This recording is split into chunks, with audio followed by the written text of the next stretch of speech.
Hello student, myself Rinshu sir. Dear student, in previous class we discussed about the accounting of goodwill. हमारा heading था adjustment of goodwill, जिसमें हमने accounting पढ़ी थी और valuation तो हमने चैप्टर नंबर 2 में पहले ही कंप्लीट कर लिया था. And today we will discuss our first point, payment to retiring partner. Payment to retiring partner. Payment to retiring partner का मतलब जो पार्टनर हमसे रिटायर हो रहा है, यानी A B and C are partner. C firm से रिटायर हो रहा है.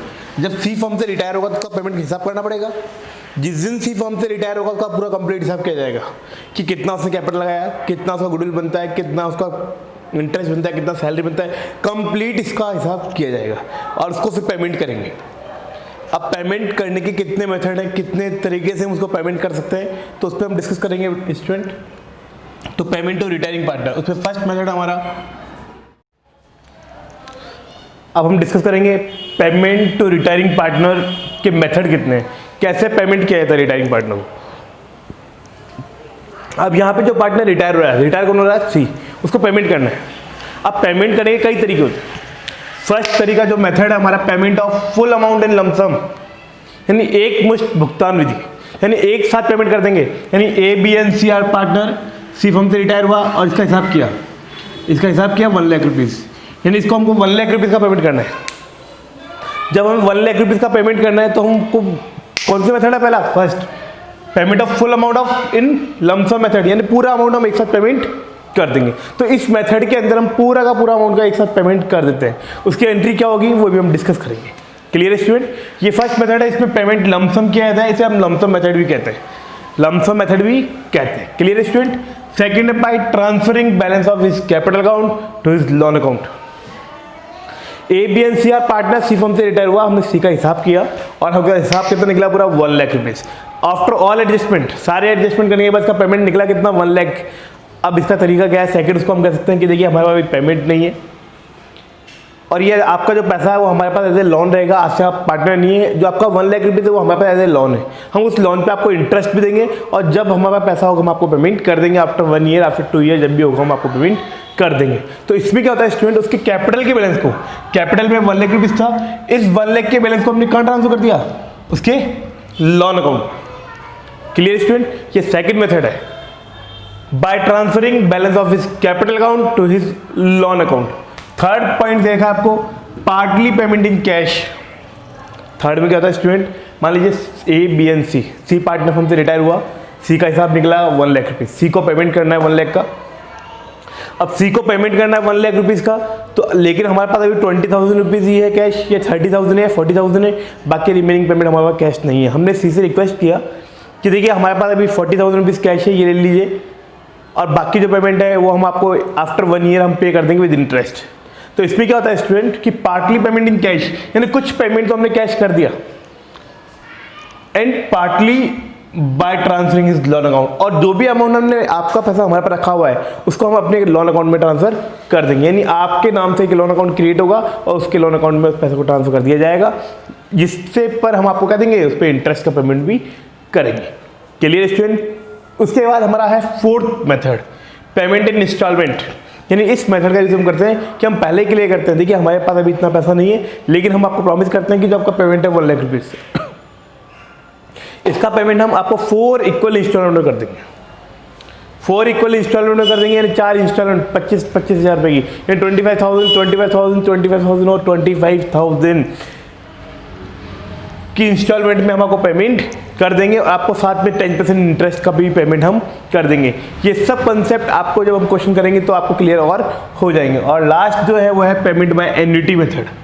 ये है हमारा एन्युटी मेथड. इसमें क्या था स्टूडेंट, एन्युटी मेथड का मतलब हुआ कि कंपनी के आपको एक ऑप्शन दे रही है कि आप चाहो तो एन्युटी मेथड का यूज़ कर लीजिए. Annuity method like as a pension method होता है स्टूडेंट.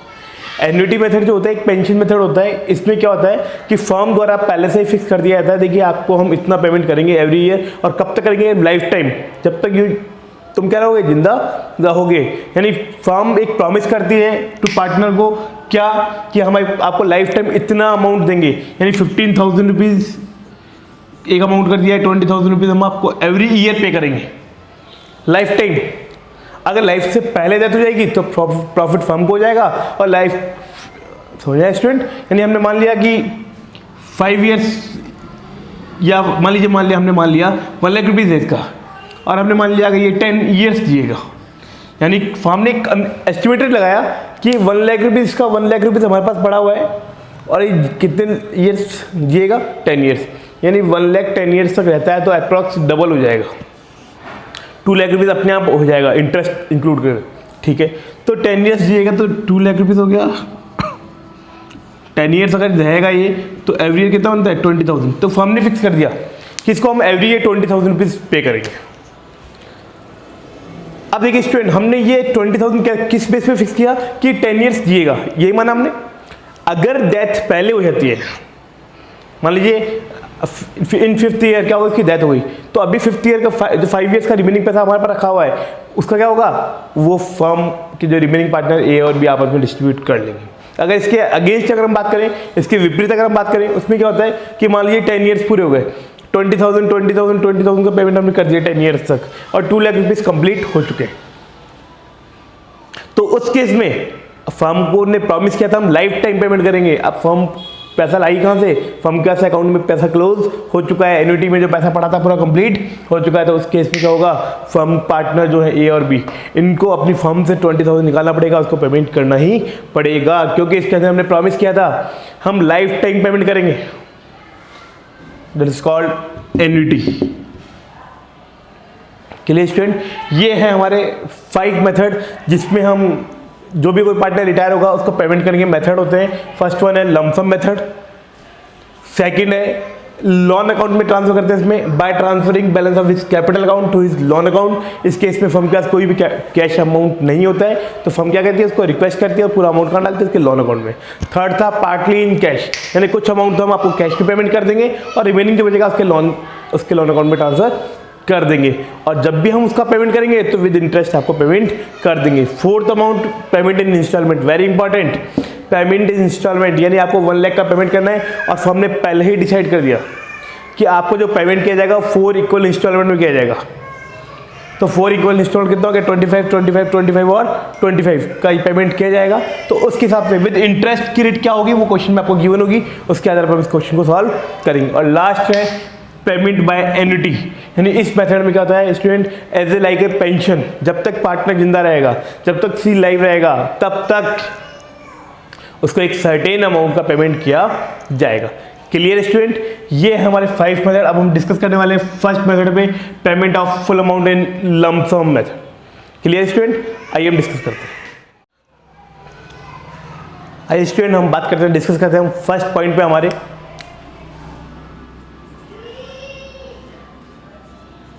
फर्स्ट मेथड है हमारा पेमेंट ऑफ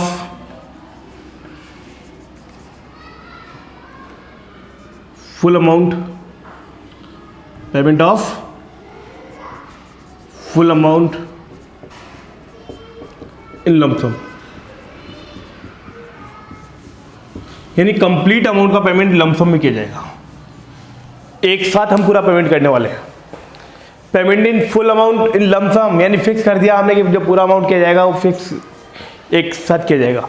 तो उसके इसमें एंट्री क्या होगी स्टूडेंट, देखिए ए बी एंड सी, मान लीजिए दे आर 3 पार्टनर और सी फर्म से रिटायर हुआ और सी को हमको पेमेंट करना है। मान लीजिए सी का हमने कंप्लीट हिसाब किया, पूरा एडजस्टमेंट किया, एडजस्टमेंट करने के बाद इसका हिसाब कितना निकला हमारा 1 लाख रुपीज़। सी का जो कंप्लीट हमने जब हिसाब किया तो इसका कितना निकला हिसाब 1 लाख रुपीज़, यानी हमको सी को 1 लाख रुपीज़ का पेमेंट करना है, यानी payment of full amount in lump sum. तो सी को पेमेंट करना तो रिसीवर कौन है, सी, तो यहाँ सी रिसीवर है तो उसके इसमें एंट्री क्या होगी, डेबिट द रिसीवर, तो एंट्री होगी C's capital account debit to cash, ये 1 लाख रुपीज़ का हम इसको पेमेंट कर देंगे। सी की जगह क्या आएगा, मान लीजिए यहाँ तो नेम दे रखा है कुछ सी, तो अगर सी नहीं होगा क्या आएगा, रिटायरिंग पार्टनर, जो भी पार्टनर रिटायर हो रहा है, retiring partner's capital account debit to cash, या बैंक चेक से पेमेंट होगा तो बैंक आएगा और कैश करेंगे तो हम कैश आएगा। ये है स्टूडेंट हमारा इसकी एंट्री, जब amount full amount lump sum payment किया जाएगा। आपको बुक में क्वेश्चन गिवन है एक, और क्वेश्चन क्या गिवन है स्टूडेंट कि ए पार्टनर रिटायर हुआ है ऑन 1 अप्रैल 17 को। एक पार्टनर है ए, मान लीजिए ये क्वेश्चन लेते हैं हम, ए पार्टनर है वो रिटायर हुआ है 1 अप्रैल 17 को, और आफ्टर मेकिंग ऑल एडजस्टमेंट, यानी ऑल एडजस्टमेंट करने के बाद इसकी कैपिटल का जो बैलेंस निकला है वो कितना निकला है 60,000, और फर्म ने इसका पेमेंट कर दिया। Amount due to a paid in cash, और जो अमाउंट 60,000 का हमको पेमेंट करना है, जो ड्यू अमाउंट है, जो हमारा ड्यू अमाउंट है उसका पेमेंट हम कैश पे कर रहे हैं। देखिए स्टूडेंट, तो 60,000 का पेमेंट करना है कि ए को, तो रिसीवर कौन है, S capital account debit, payment करना कैश, तो टू कैश अकाउंट, ये आ गया 60,000, ये हो गया हमारा 60,000। ये है हमारा फर्स्ट। अब हम डिस्कस करेंगे हमारे सेकंड पॉइंट पे। देखिए student, second point, by transferring amount of his capital account to his loan account, यानी इसके कैपिटल अकाउंट के बैलेंस को कहाँ डाल रहे हैं, उसके लोन अकाउंट में। देखिए होता ये मेथड कब यूज होता है स्टूडेंट, जब मान लीजिए ए बी एंड सी हमसे रिटायर हुआ, सी का हमने हिसाब किया, कितना है हिसाब कंप्लीट 1 लाख रुपीज़, यानी सी को हमको 1 लाख रुपीज़ का पेमेंट करना है।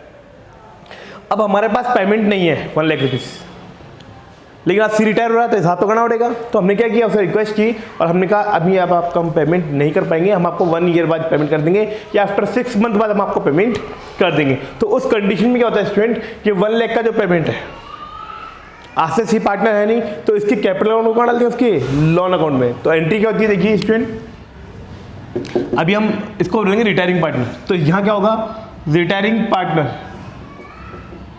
Retiring partner's capital account debit. तो रिटायरिंग पार्टनर जो उसका कैपिटल अकाउंट है उसको डेबिट कर दिया, और पैसे को कहाँ डाल देंगे हम, to retiring partner's loan account, यानी हम क्या करेंगे, उसके पूरे अमाउंट को कहाँ डाल देंगे, उसके लोन अकाउंट में डाल देंगे, जिससे आज से जिसका कैपिटल अकाउंट हो क्या हो जाएगा, हमारा क्लोज हो जाएगा, और सी अब फर्म में पार्टनर नहीं रहेगा, क्योंकि उसके अब फर्म में कैपिटल रही नहीं। अब उसका जो पैसा है फर्म का किस नाम से है, इसके लोन अकाउंट के नाम से, यानी जब भी हम पेमेंट करेंगे तो उसके पे इंटरेस्ट का भी हम पेमेंट इसको कर देंगे। क्लियर स्टूडेंट, आइए इस एग्जाम्पल को सॉल्व करते हैं। मान लीजिए हम ए बी एंड सी का कंप्लीट हिसाब किया है, after all adjustment, making all adjustment, हिसाब कितना निकल रहा है इसका 1 लाख रुपीज़, यानी हमको इसको 1 लाख रुपीज़ का पेमेंट करना है स्टूडेंट। जब हमको 1 लाख रुपीज़ का पेमेंट करना है इसको, तो 1 लाख का पेमेंट करें। आइए, हमको सी को 1 लाख का पेमेंट करना है। अब सी को पेमेंट करना है, लेकिन पेमेंट तो है ही नहीं हमारे पास, मेथड कौन सा यूज करना है, सेकंड वाला। तो by transferring amount is capital account to his loan account, यानी इसकी कैपिटल अकाउंट को हम कहाँ डालना है, इसके लोन अकाउंट में। तो सी का जो कैपिटल अकाउंट है वो क्रिएट है, उसको ऑलरेडी हम, कैपिटल अकाउंट ऑलवेज क्रिएट होता है स्टूडेंट, इसको क्लोज करना है, इसको डेबिट कर देंगे। C's capital account debit to C's loan account.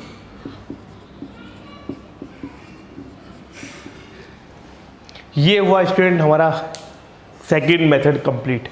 Clear student, अब हम डिस्कस करेंगे हमारे थर्ड मेथड की। थर्ड मेथड क्या कहता है student, payment partly in cash and partly transferring in his loan account। Mean क्या है student, partly payment in cash and partly transferring his loan account. Mean ये है स्टूडेंट इसका कि ए बी एंड सी, या 3 पार्टनर, सी फर्म से retire हो रहा है, जब हमने सी का कंप्लीट हिसाब किया आफ्टर मेकिंग ऑल एडजस्टमेंट, तो इसका हिसाब निकला कितना 1 लाख रुपीज़, यानी सब कुछ आ गया इसमें, सैलरी आ गया, उसका सैलरी उसकी कैपिटल लग गई है, उसके स्टूडेंट यहाँ 3 पार्टनर थे ए बी एंड सी। अब सी फर्म से रिटायर हुआ तो सी का पेमेंट कितना करना है, वो 1 लाख। अब यहाँ क्या किया गया, पार्टली पेड इन कैश, यानी फर्म के पास 30,000 रुपीज़ से क्या पड़ा है, कैश पड़ा हुआ है। तो फर्म ने कहा उसको कि हम 30,000 तो हम आपको कैश दे देंगे, बाकी बचा कितना आपका 70,000, वो अभी हम आपको पेमेंट नहीं कर पाएंगे, और जैसे ही पेमेंट आएगा हम आपको विद इंटरेस्ट पेमेंट कर देंगे। तो जो 70,000 है वो उसके कैपिटल अकाउंट को क्लोज करना पड़ेगा आज, क्योंकि अब वो पार्टनर नहीं है। तो 70,000 जो हमारे पास कैपिटल में पड़ा हुआ है उसको कहाँ डालेंगे, उसके लोन अकाउंट में, यानी फर्म के पास अब उसका पैसा किस नाम से रहेगा, उसके लोन के नाम से रहेगा। तो एंट्री क्या होगी स्टूडेंट, देखिए यहाँ सी रिटायर होगा तो सी कैपिटल अकाउंट डेबिट, तो सी का कैपिटल अकाउंट पूरा ही डेबिट हो जाएगा। सी का अकाउंट कितना था, 1 लाख। टू कैश हमने इसको पेमेंट कितना कर दिया स्टूडेंट, 30,000, और बाकी जो 70,000 है उसका पेमेंट नहीं किया हमने, तो उसका पैसा किस नाम से रहेगा हमारे पास, as a loan to C's loan account 70,000। ये है स्टूडेंट हमारा। अब ये जो 70,000 लोन है, जब भी हम पेमेंट करेंगे तो लोन अकाउंट डेबिट हो जाएगा और उसका पेमेंट कर दिया जाएगा। मान लो हम आफ्टर 1 मंथ बाद पेमेंट करेंगे तो सीज लोन क्रेडिट इसको डेबिट कर देंगे, तो C's loan account debit to bank cash, जो भी होगा पेमेंट हो जाएगा। आज हमने डिस्कस किया 3 पॉइंट्स पे। क्लियर स्टूडेंट, इसमें से फर्स्ट पॉइंट हमारे लिए इंपॉर्टेंट था, सेकंड और थर्ड थोड़े कम है, फोर्थ जो आने वाला है नेक्स्ट क्लास में इंस्टॉलमेंट मेथड, वो हमारे लिए बहुत इंपॉर्टेंट है। इंस्टॉलमेंट और एन्युटी मेथड दोनों ही हमारे लिए बहुत इंपॉर्टेंट है। क्लियर स्टूडेंट, जय हिंद, जय भारत।